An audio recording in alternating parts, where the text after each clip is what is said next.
This wire then goes into the back of there, and the other side connects into that thing I was just showing you with the battery and the solar panel symbols. And then that connects to the battery, and then it all powers up. Okay, so amongst all the chaos, I smashed my phone. How did you do that?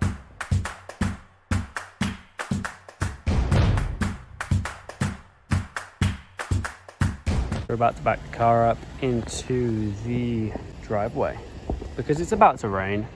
I can't see anything. And here she goes. Good job, Jose.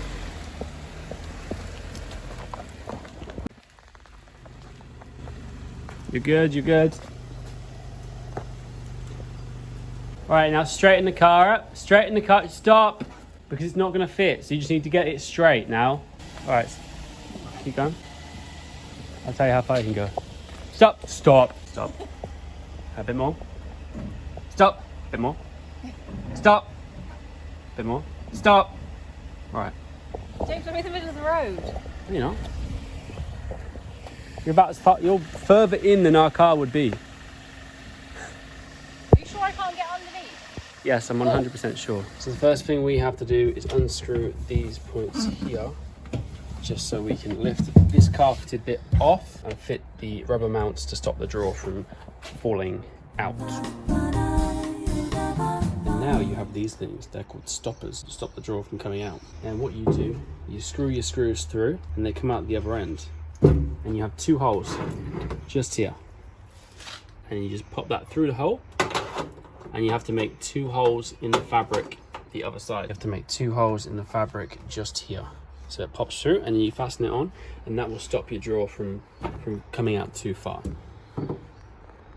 We have done our drawer now, so it stops there. And that was the fiddliest job I've ever known. They do not make it easy.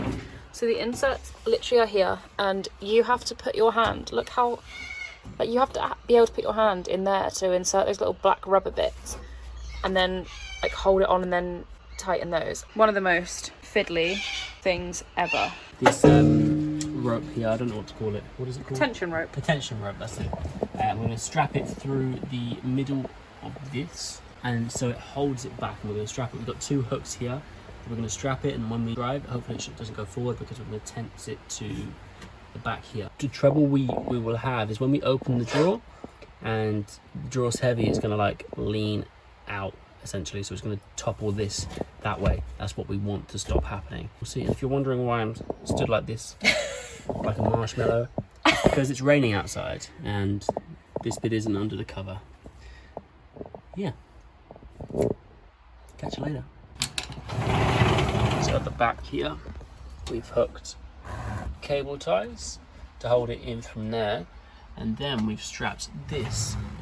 It runs underneath through this little part here, back out this way, and our lovely X-Trail has got a hook here, so we can hook it under, and it runs around the back. We've strapped and we've tightened it up with this, and we've hooked it on at the end over here, and tucked the excess under there, and it holds it in place pretty well. Like, you can't move that. So yeah, looking good.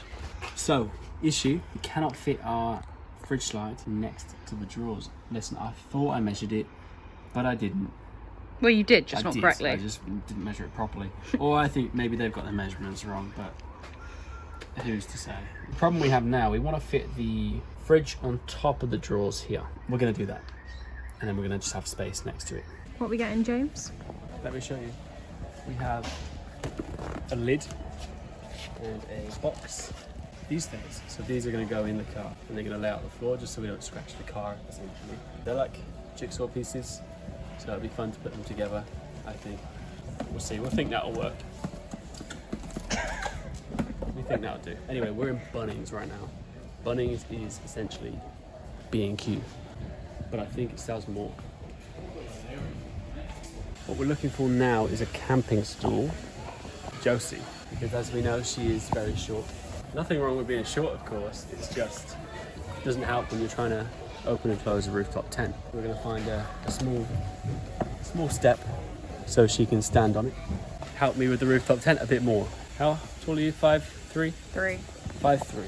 It's pretty small. I'm 6'1", so it's easy for me. I'm nearly double your size. Yeah. No, that's definitely not. Maths ain't maths in there. Went into Bunnings for the stool as well, obviously. The only stool that we could have used that it was compact enough that they sold, they were actually sold out of. So we're probably gonna have to, like, I don't know, go to Kmart or something, try somewhere like that. The hunt continues to give me an extra 3 inches in height. So we bought these from Bunnings, like you saw, and we've put them over the seats just so we don't scratch it up with the drawer and stuff over there. Done a bit of DIY with cutting them basically, and making them cut fit across as well. that bit there. Very good, I think. Onto the battery. So we have a battery just over here that'll power us for our trip, and then we have an inverter. The inverter is essentially to take the power from the battery and put the power from DC to AC. It inverts the power. So essentially you can then plug regular plugs in that are AC powered rather than DC. And a little And you got a power, you got a USB. USB. Yeah, it's pretty good. So at the moment we're just wiring up our positive and negative wires that connect to the battery. When we've done that, we're going to set up the polar panels. We're going to set up the solar panels and connect them to the battery, charge it up, and go from there. Step is to put the battery inside the battery box, but I did it to begin with, and I think I've done it the wrong way around. So Josie's going to demonstrate how to lift the battery out the battery box and put the battery back in the battery box the right way around for the battery box. Josie doesn't want to demonstrate that because... Wow. Strength on you. There we go, demonstrated beautifully. So I was looking for a YouTube tutorial on how to fit the divider in. Bob the Builder over here. Young Josie fit it in there. There you go. And this battery does not move an inch. So now we have the negative and positive connected to the battery case, which will then put the power through here rather than through here. And then we just pop this lid on and we're done. The next step is to sort out this thing. You want to have 2 of these. You want to connect one that goes out into the solar and the other one that goes out into the battery, and then connects into this and this. And we're doing that now, but I just need a smaller screwdriver, so Josie's gone to see if we can find one whilst I eat some pasta. Oh yeah. This is our solar panel. It's huge. We didn't realise it was this big. It does fold up quite small though. Yeah, it folds up into a reasonable size. This wire then goes into the back of there, and the other side connects into that thing I was just showing you with the battery and the solar panel symbols, and then that connects to the battery, and then it all powers up. Okay, so amongst all the chaos, I smashed my phone. How did you do that? I got a bit excited that the solar panel could charge my phone, so I ran down that road right there, and my phone fell out of my pocket whilst I was running. And would you look at that, smashed screen everywhere. What did you think it was at the start? I thought it was my screen protector, but I peeled that off and it turns out my whole screen is smashed, so I'm going to have to get that fixed. Anyway, we're very happy because we've packed our battery in here. We've just connected our inverter, which, like I said earlier, changes DC to AC. So we've connected the red, the black to the red and the black terminals, because that's what you're meant to do. And then we have this inverter here. So with the inverter, we have 2 plugs, 2 normal plugs where we can charge things with plugs that aren't USBs. You have this thing and you have a USB there. So all we do is go. All right, it's red because, let me tell you, I didn't turn the battery on. Don't make that mistake. So this here is the knob for the battery. Make sure you turn the battery on because nothing's going to be powered otherwise. And then back to this. Here we go. Look at that. Nice and green. So this is a USB and this is a phone charger. A very mangled phone charger. No. This is a USB and this is a phone charger. So I'm just going to plug this in here. And this should now charge my phone. Are you ready?